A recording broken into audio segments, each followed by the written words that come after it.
الحمد لله نحمده ونستعينه ونستغفره ونؤمن به ونتوكل عليه ونعوذ بالله من شرور أنفسنا ومن سيئات أعمالنا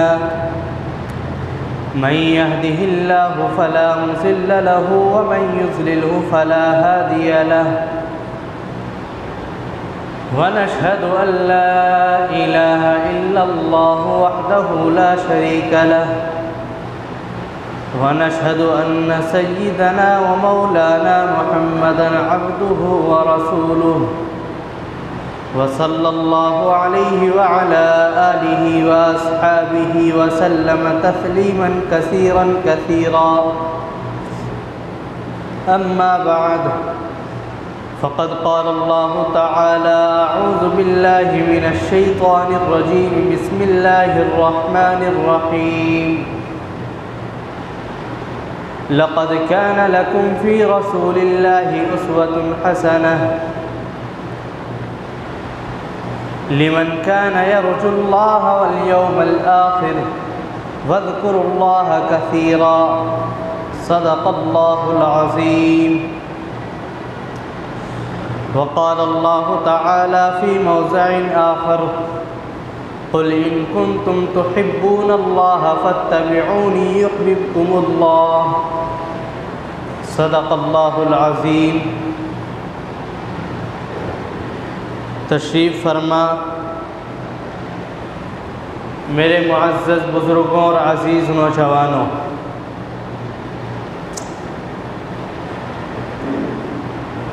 جب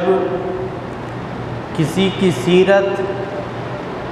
اور کسی کے سوانح بیان کیا جائے اور کسی کی سیرت نگاری کی جاتی ہے تو اس کے کچھ اصول ہوتے ہیں۔ ایک اصول یہ ہے کہ جس کی سیرت نگاری اور سوانح اور جس کے اوپر مضمون لکھا جاتا ہے اس کی زندگی کے شروع سے لے کر،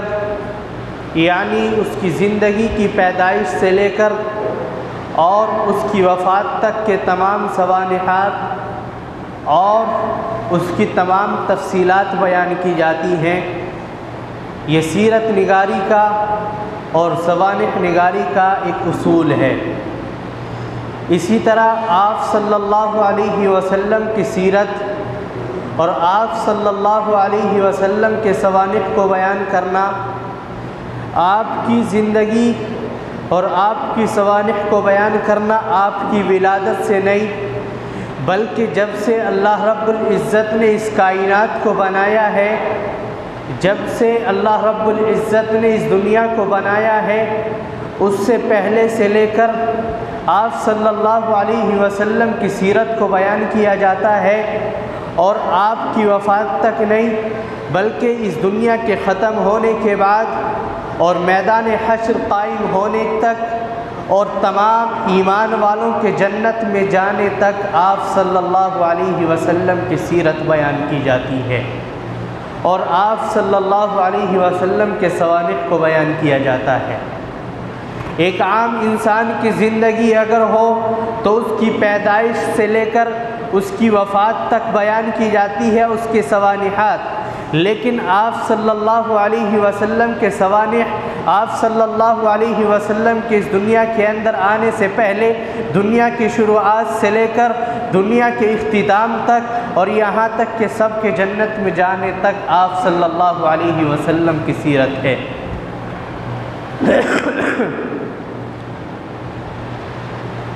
جس زمانے میں آپ صلی اللہ علیہ وسلم کی ولادت ہوئی اور آپ صلی اللہ علیہ وسلم اس دنیا کے اندر مبعوث ہوئے، اس زمانے کو زمانہ جاہلیت کہا جاتا ہے۔ اس زمانے کو زمانہ جاہلیت کہا جاتا ہے۔ کیوں؟ اس لیے کہ جب آپ صلی اللہ علیہ وسلم اس دنیا کے اندر آئے ہیں اس وقت میں اس دنیا کے اندر ایسی تاریکی چھائی ہوئی تھی کہ ہر طرف ظلم و بربریت کا دورہ تھا، ہر انسان ایک دوسرے کے اوپر ظلم کرنے کے اوپر آمادہ تھا، اور یہاں تک کہ عرب کے اندر نہیں بلکہ عرب کے علاوہ اور جگہیں بھی ایسی وہاں پر بت پرستی اور اس طرح کے مظالم ہو رہے تھے، یوں سمجھ لیجئے کہ ایک طرح کی تاریکی پوری دنیا کے اوپر چھائی ہوئی تھی۔ اور مؤرخین نے لکھا کہ ہندوستان کے اندر 6 صدی عیسوی میں ہندوؤں کا حال یہ تھا کہ یہاں پر سینکڑوں کروڑوں بت ہوتے تھے، اور وہ ان کی بت پرستی اور ان کی عبادت اور پوجا کیا کرتے تھے۔ اور اس کے علاوہ عرب کے اندر ایسے ایسے مظالم ہوتے تھے کہ ایک انسان چاہے جتنی لڑکیوں سے چاہے جتنی عورتوں سے نکاح کرے اور جتنی کو چاہے اپنے نکاح کے اندر رکھے اور جب چاہے اس کو چھوڑ دے، اور یہیں تک حد نہیں، زناکاری عام تھی، یہاں تک کہ ننھی بچی ان کو زندہ درگور کر دیا جاتا تھا۔ لیکن آپ صلی اللہ علیہ وسلم جب اس دنیا کے اندر آئے ہیں، اور جس وقت میں آپ صلی اللہ علیہ وسلم اس دنیا کے اندر آنے والے ہیں، اس وقت اس دنیا کے اندر اس طریقے کی تاریکی ہے، اس وقت میں پوری دنیا محسوس کر رہی تھی کہ اب کسی مصلح کی ضرورت ہے، اب کسی رہنما کی ضرورت ہے کہ کوئی آئے اللہ کا پیغام ہم کو دے اور اس دنیا کو سیدھے راستے کے اوپر لے کر کے آئے۔ جب اس دنیا کے اوپر اس طریقے سے ظلم ہو رہا تھا، چاروں طرف ظلم اور بربریت کا دورہ تھا، ایسے وقت میں ایک واقعہ پیش آتا ہے جس واقعے کو ہم اصحاب فیل کے نام سے جانتے ہیں، ہاتھی والوں کا واقعہ۔ وہ واقعہ ایسا نمودار ہوا اور اس واقعے سے ایسی عبرت لوگوں نے پکڑی کہ پوری دنیا عرب کی طرف مائل ہو گئی، اور خصوصاً اہل عرب اہل قریش کی جانب متوجہ ہوئے۔ وہ واقعہ یہ ہوا، اور وہ واقعہ آپ صلی اللہ علیہ وسلم کے اس دنیا کے اندر آنے سے تقریباً 50 سال یا ایک تاریخ کے مطابق 25 سال پہلے کا یہ واقعہ پیش آیا۔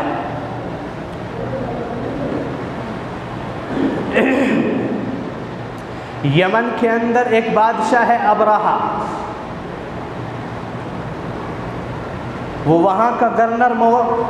مقرر ہوتا ہے۔ کیونکہ وہ عیسائی تھا تو اس کو محسوس ہوا کہ یہاں پر عرب کے لوگ سب کے سب کعبۃ اللہ کی جانب جاتے ہیں اور اس کا طواف کرتے ہیں۔ اس کو اس سے جلن محسوس ہوئی اور حسد ہوا، تو اس نے ارادہ کیا کہ ایک ایسا کنیسہ یہاں پر تیار کیا جائے، یمن کے اندر ایسا ایک کنیسہ، ایک ایسا گرجا تیار کیا جائے کہ یہاں پر عرب کے لوگ اور جو دوسرے لوگ ہیں وہ کعبۃ اللہ کی جانب متوجہ نہ ہو بلکہ یہیں پر عبادت کیا کریں۔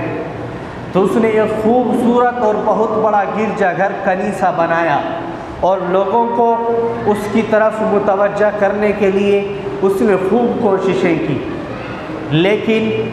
اہل قریش اور اہل عرب چاہے جیسے بھی کیوں نہ ہو، چاہے کتنی بھی ظلم ان کے اوپر کیوں نہ ڈھا رہے ہوں، چاہے ان کی زندگی شرابوں کے اندر گزر رہی ہو، لیکن کعبۃ اللہ کی ایک عظمت اور وقعت ان کے دلوں کے اندر موجود تھی۔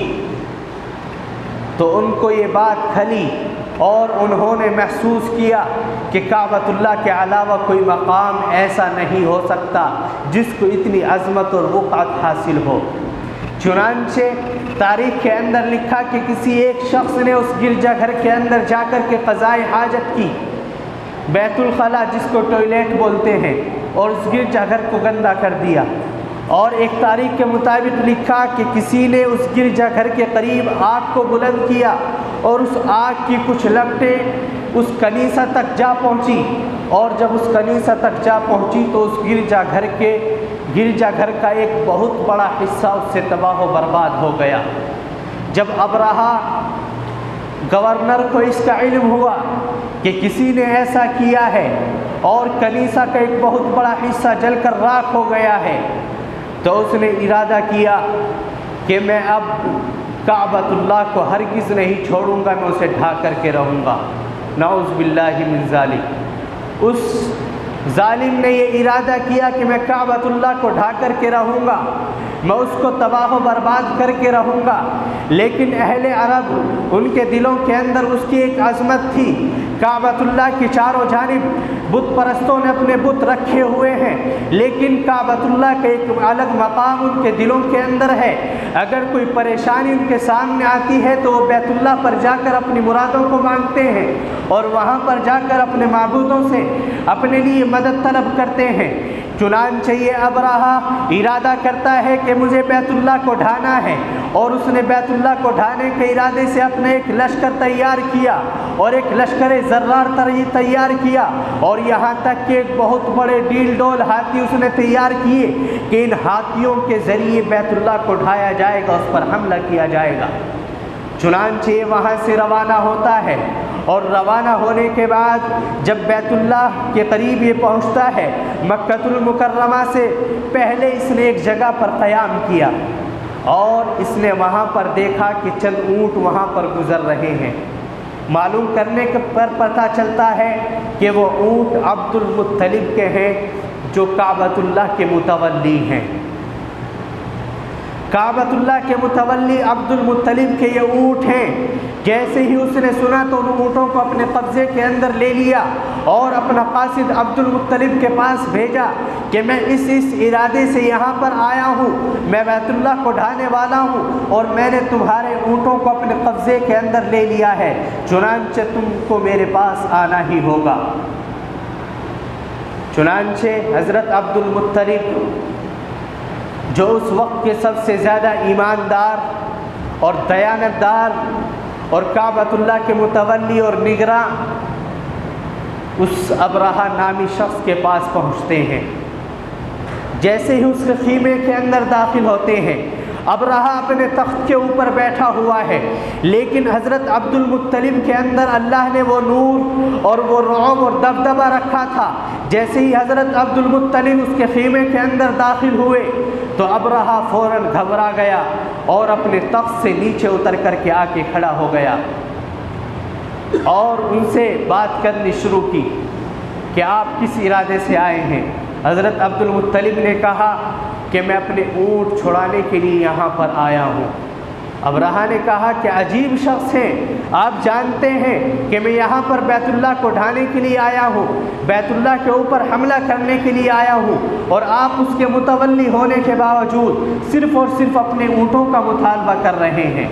تو حضرت عبد المطلب نے جواب دیا، وہ جواب سننے کے قابل ہے۔ حضرت عبد المطلب نے کہا کہ یہ اونٹ جتنے بھی ہیں یہ سب کے سب میری ملکیت میں ہیں، اور جس کعبے کو تم ڈھانے کے لیے جا رہے ہو، جس کعبے پر تم حملہ کرنے کا ارادہ رکھتے ہو، وہ کعبہ میری ملکیت میں نہیں، میں صرف اور صرف اس کا ایک نگراں ہوں۔ وہ کعبہ اللہ رب العزت کا ہے، وہ بیت اللہ اللہ رب العزت کا ہے، وہ اللہ رب العزت کا گھر ہے جس نے اس کو بنایا ہے، جس کی عبادت وہاں پر کی جاتی ہے، وہ خود اس کا مالک ہے، وہ خود اس کی حفاظت کرنے والا ہے، اس کی حفاظت وہ خود کرے گا، میں تو اپنے اونٹوں کا مالک ہوں۔ یقین دیکھیے حضرت عبد المطلب کا، ان کا یقین تھا کہ اللہ کی مدد ضرور آئے گی، اللہ اپنے گھر کی حفاظت ضرور کریں گے۔ آج ایک ایمان والے کا یقین اتنا نہیں ہے کہ میں اللہ کے سامنے ہاتھ پھیلا رہا ہوں تو اللہ میری دعاؤں کو قبول کریں گے، آج میں اللہ سے کچھ مانگ رہا ہوں، اللہ سے مدد مانگ رہا ہوں تو اللہ کی مدد آئے گی۔ آج ایک ایمان والا اسی وجہ سے، یقین نہ ہونے کی وجہ سے اور ایمان کامل کا یقین نہ ہونے کی وجہ سے وہ اللہ سے نہیں مانگتا، اللہ کے سامنے نہیں جاتا، وہ فوراً دنیا کی جانب متوجہ ہوتا ہوں۔ قربان جائیے حضرت عبد المطلب پر، اس سے کہتے ہیں ابرہہ سن، اس بیت اللہ کا مالک اللہ ہے، وہ اس کی حفاظت کرنے والا ہے، ان اونٹوں کا مالک میں ہوں، اس لیے میں تجھ سے ان اونٹوں کا مطالبہ کرتا ہوں، اور جا، اگر تجھے اندر طاقت ہے تو جا کر اس بیت اللہ کے اوپر تو حملہ کر دے اور اللہ کے غضب کو دیکھ۔ یہ عبد المطلب وہاں سے روانہ ہوتے ہیں، اپنے اونٹوں کو لے کر نکلتے ہیں اور ایک جگہ پر بیٹھ کر کعبۃ اللہ کے اندر جا کر کے بیت اللہ کی چادر کو پکڑ کر اللہ سے مانگتے ہیں، اے اللہ ایسے ایسے ظالم تیرے گھر کو ڈھانے کے لیے آ رہا ہے، اے اللہ ظالم تیرے گھر پر حملہ کرنے کا ارادہ رکھتا ہے، اے اللہ میرے اندر اتنی طاقت اور قوت نہیں ہے، آپ خالق ہیں، آپ مالک ہیں، آپ اس پوری دنیا کے بادشاہ ہیں، آپ آپ نے مجھے اور اس دنیا کو بنایا ہے، آپ نے ہی اس گھر کے اندر اس گھر کی ایک وقار اور عظمت لوگوں کے دلوں کے اندر رکھی ہے، چنانچہ آپ ہی اس کی حفاظت کرنے والے ہیں۔ اور چنانچہ عبد المطلب وہاں سے دعا کر کے نکلتے ہیں، اور یہ ابرہہ نامی شخص اپنے ایک ہاتھیوں کے لشکر کو لے کر اللہ کے گھر کی جانب روانہ ہوتا ہے اس پر حملہ کرنے کے لیے، لیکن اللہ کا غضب نازل ہوتا ہے۔ اللہ رب العزت نے اس کو ایسا تہس نہس کیا اور ایسا برباد کیا کہ اللہ وہ اس کی تاریخوں کے اندر آج بھی اس کی تباہی اور بربادی کو بیان کیا جاتا ہے۔ ہاتھیوں کا مقابلہ ہے، اگر چاہتے تو اللہ رب العزت سامنے سے ہاتھیوں کو بھیج دیتے، ہاتھیوں کا ہاتھیوں سے مقابلہ ہوتا اور پھر بھی وہ شکست کھا جاتے، لیکن نہیں، اللہ رب العزت نے کہا کہ یہاں پر میں اپنا ایک کرم دکھانے والا ہوں، میں یہاں پر اپنی شخصیت دکھانے والا ہوں، میں دکھلانے والا ہوں کہ اللہ کی ذات کون ہے۔ چنانچہ اللہ رب العزت نے فرمایا وَأَرْسَلَ عَلَيْهِمْ طَيْرًا أَبَابِيلَ، اللہ رب العزت نے ابابیل نامی پرندے کو ان کے اوپر بھیجا ہے، اور وہ پرندہ کوئی زیادہ بڑا پرندہ نہیں ہے جو ہاتھیوں کے برابر ہو یا آپ کے شیروں کے برابر ہو، وہ پرندہ لکھا ہے مورخین نے کبوتر سے بھی چھوٹا وہ پرندہ ابابیل نامی پرندہ ہے۔ وہ پرندہ آتا ہے، اس کے پاس 3 کنکریاں ہیں، ایک کنکری 2 کنکری اس کے پنجوں کے اندر ہے دونوں پیروں کے، اور ایک کنکری اس کے منہ کے اندر نوچ کے اندر دبائے ہوئے ہے۔ وہ پرندہ آتا ہے اور اوپر سے اس کنکری کو چھوڑتا ہے، جیسے ہی وہ کنکری اوپر سے آتی ہے تو سوراخ کرتے ہوئے ہاتھی ہو یا کوئی انسان سوراخ کرتے ہوئے زمین کے اندر دھس جاتی ہے۔ آج انسان کسی کو تباہ و برباد کرنے کے لیے ایٹم بم کا استعمال کرتا ہے، الگ الگ ہتھیاروں کا استعمال کرتا ہے، لیکن اللہ کی ذات وہ ہے جو آج سے 1450 سال پہلے اپنی قدرت کا مظاہرہ کر کے دکھا چکی ہے۔ اے لوگوں، آج تم ایمان والوں کو تباہ و برباد کرنے کے لیے، آج تم ایمان والوں کو مٹانے کے لیے، اللہ کے گھروں کو مسمار کرنے کے لیے طرح طرح کے ایٹم بموں کا استعمال کرتے ہو اور طرح طرح کی توپوں کا استعمال کرتے ہو۔ یاد رکھو، جس وقت بھی اللہ کا عذاب آئے گا اور جب اللہ کی جانب سے پکڑ آئے گی تو ایسی پکڑ آئے گی کہ اس کا کوئی مقابلہ کرنے والا نہیں ہوگا۔ دنیا کی کوئی بھی طاقت اس کے سامنے آ جائے وہ اس کا مقابلہ نہیں کر سکتی۔ چنانچہ اللہ رب العزت نے کر کے دکھایا کہ وہ پرندہ اپنے اوپر سے اپنی چونچ کے اندر سے اس کنکری کو چھوڑتا ہے اور وہ کنکری سوراخ کرتے ہوئے زمین کے اندر دھس جاتی ہے، اور وہ ایسے تباہ و برباد ہوئے، کعبۃ اللہ پر حملہ کرنا تو دور کی بات، کعبۃ اللہ تک پہنچ بھی نہیں پائے تھے، اور ایسے تباہ و برباد ہوئے کہ ان کا نام لیوا تک کوئی باقی نہیں ہے۔ اور یہ واقعہ کب پیش آیا؟ یہ واقعہ آپ صلی اللہ علیہ وسلم کی ولادت سے تقریباً 50 یا 25 سال پہلے واقعہ پیش آیا۔ بات کرنے کا مقصد یہ ہے کہ آپ صلی اللہ علیہ وسلم اس دنیا کے اندر آئے نہیں ہیں، اس وقت اس دنیا کے اندر پوری دنیا کے اوپر تاریکی چھائی ہوئی ہے، ہر طرف ظلم ہو رہے ہیں، زنا ہو رہے ہیں، شرابیں پی جا رہی ہیں، چوریاں عام ہیں، ڈاکہ زنی ہو رہی ہیں، کوئی انسان اکیلا سفر نہیں کر سکتا ہے۔ ایسے وقت میں آپ صلی اللہ علیہ وسلم اس دنیا کے اندر آئے ہیں، اور پھر قرآن کریم نے بیان کیا لَقَدْ كَانَ لَكُمْ فِي رَسُولِ اللَّهِ أُسْوَةٌ حَسَنَةٌ، کہ لوگوں تمہارے لیے اللہ رب العزت نے آپ صلی اللہ علیہ وسلم کو اسوہ حسنہ بنا کر اس دنیا کے اندر مبعوث کیا ہے۔ جن انسانوں کو اس دنیا کے اندر رہنے کا طریقہ اور رہنے کا طرز زندگی معلوم نہیں تھا، اس دنیا کے اندر زندگی گزارنے کا ایک طریقہ معلوم نہیں تھا، آپ صلی اللہ علیہ وسلم جب اس دنیا کے اندر آئے ہیں تو چوروں نے چوریاں کرنی چھوڑ دی ہیں۔ جب آپ صلی اللہ علیہ وسلم اس دنیا دنیا کے اندر آئے ہیں تو ڈاکوؤں نے ڈاکہ زنی چھوڑ دی ہے، شرابیوں نے شراب پینا چھوڑ دیا ہے، زنا کاروں نے زنا کو چھوڑ دیا ہے، اور یہاں تک کہ بچیوں کو زندہ درگور کرنے والوں نے اللہ کے نبی صلی اللہ علیہ وسلم کے ہاتھوں پر ایمان قبول کیا ہے اور اپنے دردناک واقعات آپ صلی اللہ علیہ وسلم کے سامنے بیان کیے ہیں۔